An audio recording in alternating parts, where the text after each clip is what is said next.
prvem delu ste precej spregovorili o tem fiziološkem srcu, o tem, kako srce utripa, kako je v bistvu nemogoče si misliti srce, ki bi bilo leno ali pa ki bi bilo trplo, oziroma tako srce bi bilo že mrtvo srce dejansko. Pomenilo, da nekdo, ki ima leno in otrplo srce, dejansko ne živi več, ampak je pa tudi to ena dobra prispodoba mogoče za prav za to, kako lahko človek ostane nekako brez življenja, duhovno, čustveno, čeprav mu mogoče to telesno srce še deluje, še pretaka kri, še črpa tistih 7500 litrov ali koliko na dan in tako. Tako da bi mogoče začeli z enim takim vprašanjem iz publike. Nekdo sprašuje, na čem ste vi morali delati tako osebno, mogoče vprašanje za vsakega izmed vas, kako se vi osebno, na katerem področju ste morali najbolj delati v boju s tem, s to skušnjavo, da bi srce, ne fizično, ampak tako, da bi se polenilo, da bi mogoče postalo kamnito, kot je Prerok govoril, katera so ta področja. Mogoče Simon, če bi začel, ki si že...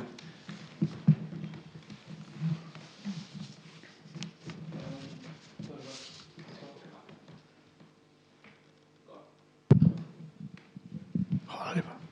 Če je off pisalo. Prva taka stvar. Najmočnejša stvar, ko je meni srce obstalo.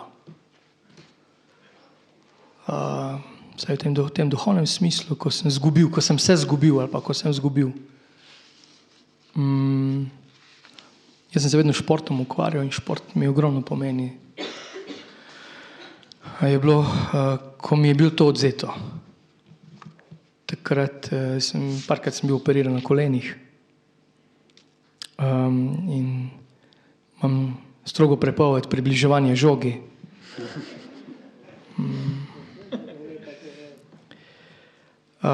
In pa tudi drugim športom, tako rekoč, edino plavanje nekje, tako ga lahko gledam. Hudo je bilo, no, celo tako, zelo hudo in takrat sem bil obupan. No, takrat se prvič spomnim, najbolj se spomnim, da sem takrat bil na tleh. Nehal sem moliti, ko je škof prišel na obisk, sem mu dal brevir, se rekel, ga nesete, jaz ga ne rabim več. To je bil trenutek, ko sem rekel, sem postal brez srca ali pa še srce bilo kamnito, ne vem, kako. Pa mi je bilo zelo, kako sem se s tem soočil, nisem se. Molili so zame. Okrog mene je bilo kar nekaj ljubečih ljudi. Eni so bili garači, ki so namesto mene delali, pa to, fajn, super, lepo. Samo zaradi tega, to ni rešitev cerkve. To zdaj delamo, ko flikamo fare. En župnik leti sem, drug župnik leti tja, tretji tja, pa ima žibi lokacijo, pa to je prazna slama. Ob meni so bili ljudje, ki so me imeli radi, ki niso obupali nad mano, ko sem nehal moliti, ki niso dvomili, ali pa tudi so, ne vem, so trpeli, ampak jaz sem čutil res veliko ljubezen. In ne moreš, ne, to se mi zdi, zdaj, ko se spomnim nazaj, a ni bilo najno srce goreče v nama, ko nama je govoril, ne? Ko sem imel bližino ljudi, ki so, ne moreš, srce začne utripati konc, ker je Božje. Tako se je pri meni začelo, no. Ob ljudeh, ki so molili zame, so me imeli radi. Druga taka močna stvar je bilo pa v meni, ko sem iskal eno lastno identiteto, vse to še skozi delam, v smislu župnikovanja, pa to, da sem župnik, to, da sem duhovnik. Moja poklicanost pa tisočera pričakovanja drugih. Eni hočejo, da imaš tako trip, predpisano je, da imaš tako trip in tak. Kaj pa je to, kar sem prej govoril, to iskreno mislim, ta najbolj bio je najbolj Božje. Je nemogoče, da bi falil. No, tukaj sem začel res odgovarjati, pa se matrati, no, to se še vedno, nekako najti to božje v meni, božji utrip, božjo voljo, kakorkoli hočemo. Se je začelo tako sproščati, osvobajati. No. In srce se pol ne boji, nima predsotkov, srce nima predsotkov, pa nekih stereotipov. Poskušal sem odgovoriti. No. Ja, to je kar težko vprašanje. Nekako imam občutek, da bi na tem zavestno delala, ne moram reči. Mislim, da se kar dogaja. Tako kot sem že rekla, nekje od otroštva se stvari nabirajo, se pa v življenju kar pogosto srečamo z razočaranji, z obupom. So zelo težke situacije in takrat je zelo težko se iz tega izkopati, tako kot ste vi rekli. Ne? In kje je zdaj, na kakšen način en tak, bi rekla, obup, ki te spravi v stanje, ko ne rečeš, da imaš leno, ker res skoraj utrpneš, a ne? Da najdeš spet potem en zagon, mislim, da izključno ob drugih ljudeh, ob tistih, ki jih imaš s seboj, sam ne moreš. A ne? In seveda takrat se mogoče vera izgublja in spet močneje pojavlja, ne? Z nekim upanjem v pomoč, v to božjo pomoč in ob ljudeh, ki te imajo radi. To so zagotovo zmerom starši, dokler so živi. Mama zagotovo.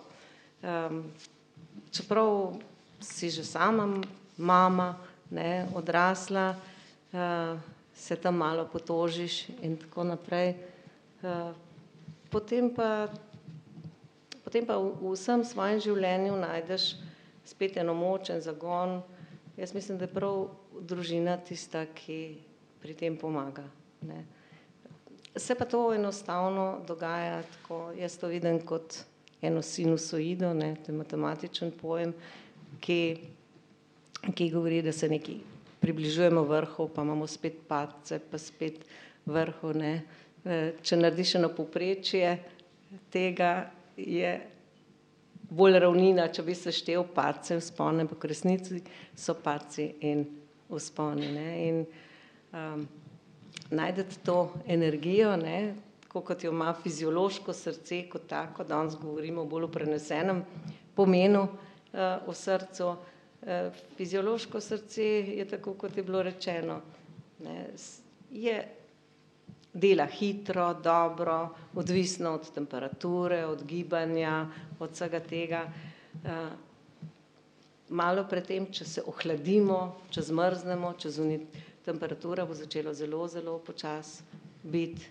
Jaz se spomnim trenutka, ko je moja mama umirala, da bo misleno, da je bila umirana, da bo umrla, ko smo jo pripeljali v bolnico, ko so rekli, ni več utripa, torej utrip pada, ne, ustavlja se. Mislim, to je tako nekaj groznega slišati, ampak potem se je ta utrip spet pojavil, ne, in se ni zgodilo to, kar smo se bali. Tako da to je tisto, kar govorim, da se zgodi v fiziološkem srcu, spet uživi in tako tudi v tem prenesenem smislu našega življenja. In to sprejeti je, pa o tem živeti in o tem govoriti tudi drugim, da je to nekaj, kar je del našega življenja, je tudi zelo pomembno.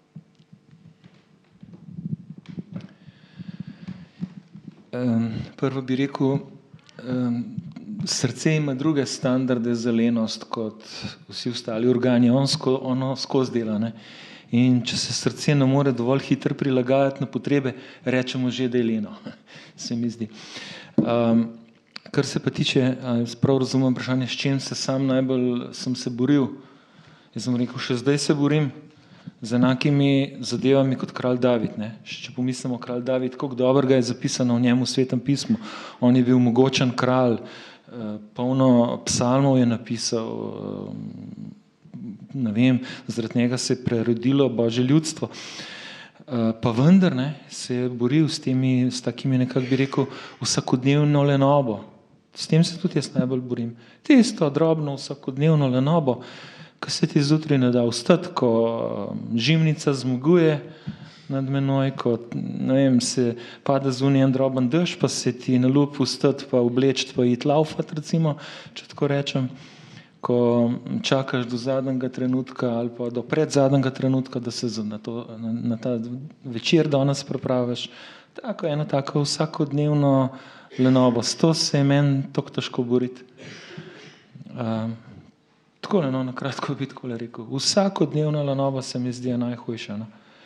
Pa nisem se želel zdaj primerjati s kraljem Davidom pa njegovo mogočnostjo, ampak samo s tem njegovim padcem pri vsakodnevni lenobi, ki pa je bil globok, je imel kar hude posledice ampak Bogu hvala, našla se je rešitev tudi za to in sam verjamem, da se za naša utrpla in lena srca najde lenoba. Najlepša hvala. Zdaj pa eno vprašanje za gospo Metko.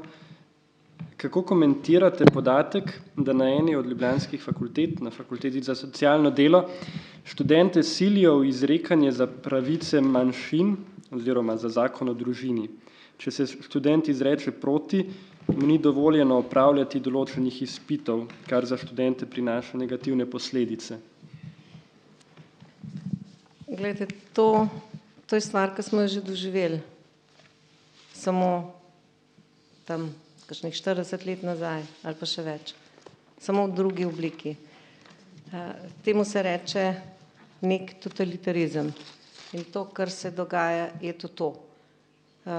Da nimaš več pravice svobodnega razmišljanja, svobodnega govora in to je ena od najbolj zaskrbljujočih posledic, ki jih bo prinesel ta zakon.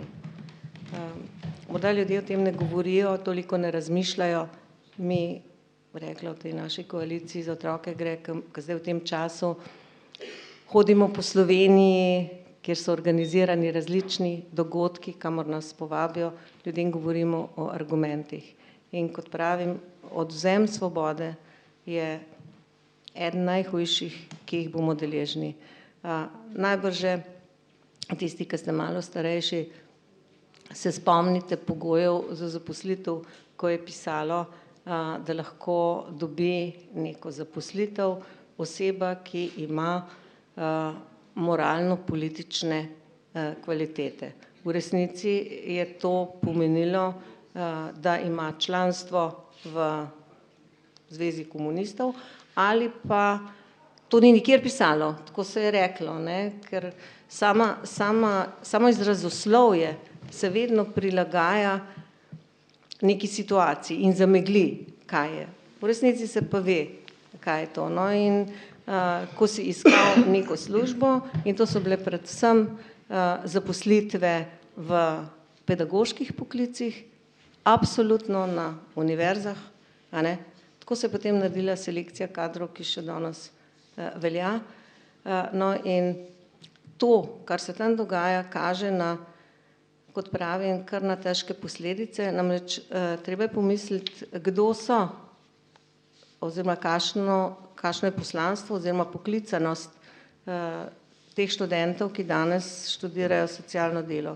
Ti ljudje so v glavnem potem socialni delavci, so tam v centru za socialno delo. V centrih za socialno delo se odloča o posvojitvah, se odloča o temu, kam se da otroke v rejništvo. To je njihova naloga. Poleg tega, da seveda skrbijo za ljudi, ki so recimo v stiskah in tako naprej. Se pravi, da je to zelo namenoma, kar se tukaj dogaja, je pa seveda po naši ustavi, naše demokratične Slovenije, vsaj na papirju demokratične, po ustavi, to prepovedano. In zato je prav, vidim, berem, da se že ustvarja vsaj z enih določenih medijev pritisk na to in to je pritisk, ki velja. A ne? Kaže pa na stanje duha v tej državi. Hvala. Eno vprašanje za Simona. Kakšne so tvoje izkušnje spovedovanja? Ali Slovenci smo odprti za prenovo srca, ali smo bolj taki, da bi radi pač izpolnili tisto postavo spovedi pred prazniki pa te stvari? Torej, kakšne so moje izkušnje? Redno hodim k spovedi. To so moje izkušnje spovedi. Vsak bi lahko svojo zgodbo zdaj povedal. Čisto vsak. Verjetno je vedno težko govoriti o sebi, ampak ko te koleno presili, pač greš doktorju, drugače pač ne bi šel. Ne?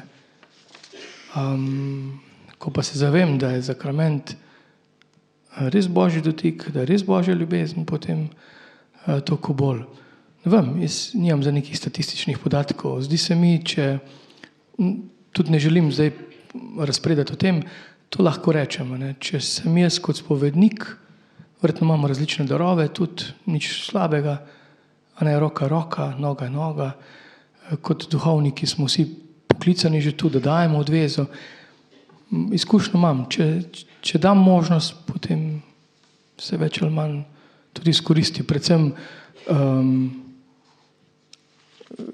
na duhovnih vajah, na raznih romanih, če si tudi vzamemo čas za priprave na spoved, če uredimo kvalitetna, spokorna bogoslužja, potem se to tudi pozna. Je pa ta priprava tudi odvisna, predvsem od posameznika, ki prihaja k spovedi. Da zaključim, bom rekel, če prideš zadnje 3 minute pred mašo v spovednico, pač boš šel prej ven, preden si prišel. Ne? Če to želiš, če pa si želiš temeljite spovedi, boš tudi mogoče duhovnika poiskal. Čeprav jamramo, da je premalo duhovnika, ampak se pa od Kopra do pa gor do Murske Sobote ni tako daleč, če gre za res. Boš pa že šel k dobremu spovedniku, če je kompatibilno za tebe. V tem smislu. Ne vem, če sem čisto odgovoril, ampak se mi zdi, da več tudi ne morem povedati. Mislim, da je bilo eno vprašanje tamle. Lahko mikrofon.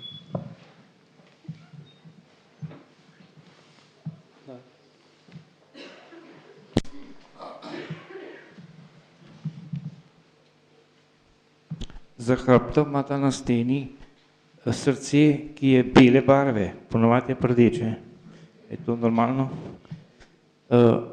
Zametko, malo več besed okrog tega, kva je, da za otroke se gre. Drug mesec, meni se že referendum, pa še nič ne vemo, za kva se gre. Ja, konkretno, za kva se gre tukaj? Zdaj, najbrž ta večer ni namenjen dogodku, jaz bi z veseljem povedala, zdaj se veliko dogodkov odvija, mogoče mimo grede, tamle na poličkah vzunaj je naša zgibanka, torej Koalicija za otroke gre, pa vas lepo vabim, da jo, samo majčkam, nekje sem jo imela, da jo pokažem. Ali mi je pa zdajle nekam. Aha, takole. Glejte, tukajle 2 stvari imamo, hvala lepa, ki smo jo pripravili, zdajle v prvem delu. In sicer je to takale zgibanka, ki ima rokico, torej ta rokica je tista, ki je naš znak Koalicije za otroke gre, ne? Pa en fantek pa punčka, ki gledata iza te rokice, s tem smo simbolno že na začetku narisali, da skušamo zaščititi otroke. Da gre pri tem referendumu dejansko za otroke in za usodo otrok. Tu gor imamo napisano, da je to nedelja 20. december. No in kaj pomeni tale petka? Tale petka prav, odspod pa piše, grem na družinski referendum in glasujem proti. Ta petka nagovarja vsakega izmed vas, da nagovori, če seveda je preka za to, če se s tem strinja, da pripelje 5 ljudi na volišče. Namreč treba je imeti tam približno okrog 343 ali 345 tisoč glasov. To je številka, ki je dosegljiva, ampak dosegljiva, če nas dejansko pride veliko. Udeležba je tista, ki bo odločala. Če bo udeležba takšna, kot je bila na prejšnjem referendumu, te številke ne dosežemo. Poprečna, mislim, da je bila okrog 28% udeležba, referendum se je dobil, takrat te zahteve o tako imenovanem kvorumu ni bilo. Vmes so spremenili ustavo glede referenduma in se zahteva, da 20% vseh volivcev mora zakon zavrniti, hkrati ob tem, da je treba imeti, rekla, več kot 50% dobiti, ne, večino od vseh, ki pridejo, ne, več kot 50%. No in smo rekli tako, naj se nihče, tudi jaz sama, se ne ukvarjam s številko 345 tisoč, ker je za vsakega posameznika enostavno abstraktna, nemogoča. Ampak vsak posameznik pa ima 5 ljudi, ki jih pozna, znancev, prijateljev, še posebej tistih, ki ne vejo, bi, ne bi in tako naprej, a se me dotika, a se me ne dotika, in če bo vsak pripeljal, ki je za to 5 ljudi, potem bomo te glasove dobili, pa še kaj več. Tako da je to prva naloga vsakega državljana, ki tega zakona neče, da bi se sprejel, da pripelje 5 ljudi. Zato je ta akcija 5. Na notranji strani si boste pa lahko prebrali v bistvu, kaj bistvo tega, a ne? Kaj je bistvo zakona, bistvo spremembe, kaj so argumenti, kateri argumenti izstopajo za to, da smo proti. Hkrati je ravno včeraj Komisija za pravičnost in mir izdala podobico, to je že naša prejšnja podobca z prejšnjega referenduma o družini, molitev za družino, je tukaj na tej strani, jaz imam tlele nekaj strgano, in v notranji strani smo katoličani nagovorjeni, povabljeni, da tudi kot državljani zaščitimo vrednoto družine, in zapisan je citat papeža Frančiška in našega nadškofa Stanislava Zoreta. Ker kakorkoli se trudimo, smo prepričani, da brez Božje pomoči ne bo šlo. Zato se tudi veliko moli, zato se je začel 40-dnevni, par dni nazaj, 40-dnevni čas molitve za uspeh referenduma, kjerkoli je možno, in po cerkvah, in doma, in posamezniki, da temu to namenimo. Tako da bo tudi v časniku Družina bo ta podobica noter, pa jo vzemite, pa zjutraj ali kadarkoli kaj zmolite. Sicer pa mi se pripravljajo širom Slovenije različni dogodki, kamor vabimo ljudi. Mi imamo kar veliko število, kakor je mogoče, koordinatorjev, ki v različnih prostorih prirejajo dogodke, na katerih pa razlagamo tudi, kaj v bistvu so posledice, ki razlagamo zakon, in seveda vabimo ljudi k temu. Današnji večer ni temu prav namenjen, zato mogoče kakšno posamezno stvar, če bo kdo vprašal. Jutri je petek, recimo bom jaz v Naklu, bomo imeli zvečer v kulturnem domu, veliko se dogaja tudi recimo preko župnijskih svetov, pastoralnih svetov in tako naprej. Tako da se, tako kadar se kaj v vašem kraju dogaja, lepo vabljeni, da se pridružite. Zdaj bo to cel mesec. A v Naklu? V Naklu je ob 19. Se najbrž... Ne, v petek, pardon. Jutri je nekje na Radiu Ptuj, pa v Mariboru. Mi dva z mojim sovoditeljem Alešem sva dejansko vsak dan nekje, ampak imamo skupino govorcev, bi rekli skupino ljudi, ki bo šla po Sloveniji, ki bo to razlagala. Tako da zdaj že zelo veliko dogodkov se povsodi. Se najbrž so te dogodki tudi objavljeni na vaši spletni strani. Glejte, zelo mogoče, da vas tudi seznanim, da je od včerajšnjega dne začela delovati v okviru RKC-ja spletna stran družina.rkc, nekaj takega, .rkc in tam esi, ne, še, rkc.si in tam so temeljni, bi rekla, razlage in tako naprej in vsi dogodki. Zdaj so mogoče za 10 dni naprej napovedane, če obiščete to spletno stran na 24 Kult, pa niti ne vem, mi imamo ene velike plakate, ki to vodimo, ne imamo eno pisarno, tako da jaz nisem z vsakim dogodkom čist na tekočem, ne, ker jih je zelo veliko in jih je po več na en dan, recimo zdaj se to zelo polnijo, ti koledarji, no tako. Če obiščete tole tle, pa imajo zelo lepo so na družina.rkc.si zapisali, da vidite, kdaj in kje je kaj. Okay. Pa gremo zdaj nazaj na tole temo srca. Nekdo iz publike je napisal: srce, ki nikoli ne more biti zares leno in otrplo. Lahko iz tega sklepamo, da bi posebno v zahodni kulturi morali bolj prisluhniti srcu in življenje manj podrejati razumskemu analiziranju. Aleš, kakšno mnenje? Prej smo že malo analizirali, kakšno je srce. Ne vem, to ni drugače, kot da se strinja človek s tem. Ne, še dodam, s tem se jaz strinjam. Odgovor bo kratek. Okay. No, potem pa lahko kar obdržiš še mikrofon. Drugo vprašanje, ki bo pa za Aleša in Metko. Kaj konkretno pričakujete od duhovnikov v teh časih, predvsem kar zadeva družino? Kakšne spodbude, kaj pričakujete, da bi duhovniki oziroma cerkev lahko še naredili za družino?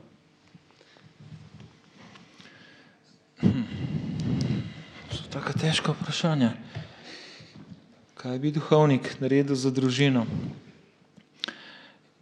Iz moje izkušnje največ, če v svoji župniji podpre, pa Bog daj, če je lahko tudi zraven, kakšno zakonsko skupino. Čisto konkretno, da je naklonjen temu, da v njegovi župniji delujejo zakonske skupine, da daje prostor, ogret prostor, da je sam zraven, da ne pametuje čisto vsem, recimo, da je zraven in da tisto duhovno piko na i, ki nam laikom manjka. To je po moje. Pa zadnje čase se veliko ukvarjam z vlogo očeta v družini, ki manjka, da nekako odpre tudi en kanal, ali kako ne rečem, za duhovnost očetov, moških. Ta moški lik v cerkvi se mi zdi, da manjka. Prav? Hvala. Že dolg časa in to mislim, da bi cerkev lahko naredila, pa bi bil en fajn pa velik korak, se eni to že delajo, ampak se mi zdi se zavedati tega, tudi nekako feminizacije slovenske cerkve. No, to. Okay, hvala. Jaz sem bila pa v soboto na škofijskem pastoralnem dnevu v Vipavi, ki je imela koprska škofija. V bistvu z vidika tega, da sem malo spregovorila o referendumskih vprašanjih, no, ampak ta pastoralni dan tam je bil namenjen, da so rekla, ljudje, ki so aktivni v svojih župnijah, razmišljali prav o teh vprašanjih. Torej, kaj naj naredijo verniki, kaj naj naredi duhovnik, kaj naj naredijo škofje. glede kot en odmev na sinodo v družini. No, jaz sem pa malo poslušala ta plenum, ki so povedali, no, in kaj so izpostavili. Izpostavili so, tukaj sem si še malo napisala, da naj bi duhovniki po nekje po novem, po zdajšnjem času imeli nalogo združevanja družin. Da bi jih obiskali kdaj, da bi z njimi delali, se pravi, da se povežejo v te manjše skupnosti, tako kot ste vi rekli, da so pri zakonskih skupinah, to je bilo zelo izpostavljeno. To nekako so te župljani, Koprčani oziroma cela škofija predlagali. En tak pristen stik na srčni ravni, so rekli. Točno to so. Torej srce je bilo omenjeno, se pravi, da so si blizu, da se čutijo blizu, da čutijo to podporo vodenja, to duhovno podporo. In med drugim je bilo pa rečeno to, kar vi govorite, vloga očeta danes je vse šibkejša in da je potrebno okrepiti vlogo očeta. Zdaj, tudi to, kar se nam dogaja, zaradi česar mi zdaj gremo na referendum, se je začelo z izrazitim feminizmom. Torej, to je posledica. Posledica takega, lahko bi rekli, nebrzdanega feminizma, ki govori ali pa ima cilj popolne enakosti. Ne enakovrednosti, ampak enakosti. In seveda ženska in moški nista enaka. Nista enaka v svojem ustroju, v svojih ciljih, v svojih namenih, ampak pravi, rekla, tisti, ki izgubljajo, ki so poraženci, so moški v tej družbi. In jaz upam, da bom imela kdaj priložnost širši javnosti čez kakšen medij sporočiti, da če moški kaj nase dajo, morajo iti vsi na referendum. Ali bojo pa še hujši poraženci.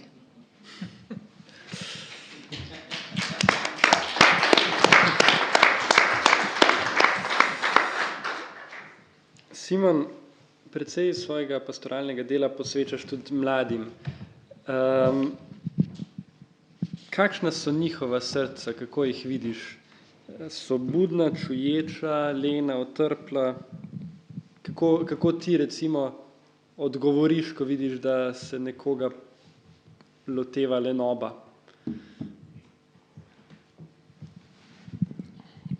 Ne doživljam mladih kot lenih. Mogoče malo prestrašeni, malo starokopitni.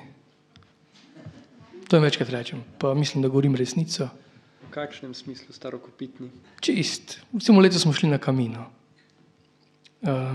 S 4 mladi. Po 3 dnevi so se že pričkali, kako bo jajce spekli. Moja mama to tak, moja mama tak, in pol svojega knjistega piskra, pol ne bo znali jajce speči, zato ker mama tako, da je starokopitni, pač po določene stvari, sicer bi radi, 3 dan so se, pol naslednji dan so se pa že kregali, kako bo bicikl popravljal, ker ata moj pa tak dela, ata moj pa, sicer jaz sem bil zelo vesel tega, ampak kljub vsemu je pa treba iti preko, čez, onkraj. Ogromnokrat se vbija v glave, recimo šola je prva, in potem začne mladi celo tej laži verjeti. Ne vem, zdaj je faks prvi. No. Mislim, 2 leti sem bil na faksu.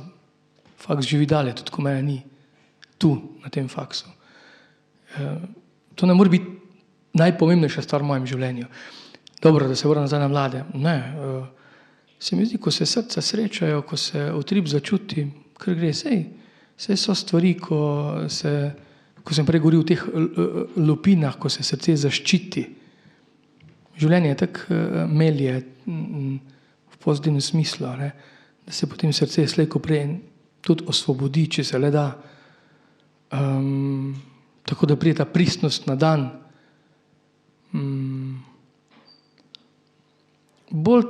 Jaz bi rekel tako, so laži, ki jim začnemo verjeti, ker se jih non-stop ponavlja, so strahovi, kakšen moram biti.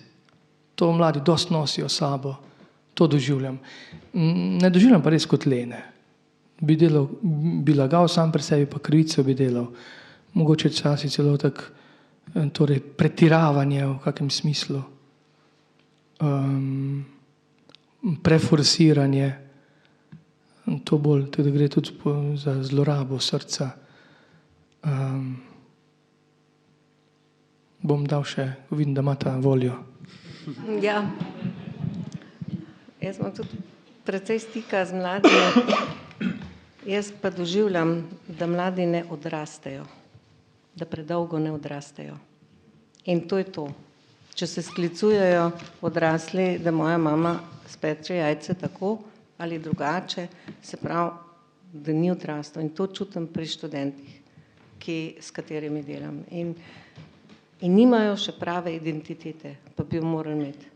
In so zaradi tega zelo vodljivi različnim medijskim manipulacijam, Facebookom in tako naprej. In se ne znajo odločati po svoje. In to je neodraslost. Tako jaz to vidim. In se kar držijo potem doma, so doma, pa niso doma, ne, v bistvu težko izražajo svoje misli, svojo voljo in to je to. Mislim, da k temu veliko pripomoremo tudi starši, ne, z vzgojo. Tako da otroke treba, mislim, niso tako nebogljeni, kot mi mislimo. Že tam od 10. 12. leta je treba kar zelo jasno jim pokazati pot proti samostojnosti. Ne, in jim tudi dopustiti, da grejo. Ne, da tako, kot poslušam ene mame na soočenih, ko imajo 30-letne sinove, pa govorijo o otroku. Mislim, ne more to biti. To ni nikoli osvobojen, to ni nikoli odrastel človek. Ne, potem. Tudi sam bi dodal v smeri gospe Metke. Otroke se mi zdi, smo oropali marsikaterih izkušenj, da bi jim bilo v življenju nekako lažje. Smo odstranili vse ovire na njihovi poti, pričakujoč, da bodo pa dobili izkušnje, ki bodo nekako potrebne za življenje. Ja, otroci marsikaj zmorejo, že pri 12 letih, ste rekla. Mi skavti pravimo, da otrok zmore 2-krat toliko, kot on sam misli, da zmore, in 10-krat toliko, kot njegova mama misli, da zmore. In oče tole sicer ni vključen, ampak oče je nekje med njim samim in mamo, po moje. Pustimo otrokom izkušnje tudi padcev, izkušnje pobiranja od padcev, pa naj se to začne že čisto v taki mali dobi, da zdaj ilustriram s takim majhnim fantičem, ki že zna hoditi, pa ne hodi. Zato, ker ni potrpljenja strani starša, da bi z njim hodil, ga je lažje peljati. In potem nima ne izkušnje padca, zdaj govorimo o fizisu samo, nima ne izkušnje padca, ne izkušnje pobiranja od padca. Še vene, če to zelo dolgo strajamo, še naprej od fizisa naprej še, pa v zelo pozno dobo sploh nima izkušnje, da padci obstajajo. Morda nima tudi ne izkušnje neugodja. In ko ni izkušnje velikega neugodja, tudi ne more biti izkušnje velikega ugodja. Če je vsaka stvar takoj zadovoljena, pri malem neugodju že gremo zadovoljevati in postane malo ugodje in tako naprej. In zanč je dr. William Ščuk rekel v naši fari, je rekel, in tako živijo otroci življenje ploskega črva. In jasno, da jim utrpne srce. Kdo pa rad živi življenje ploskega črva?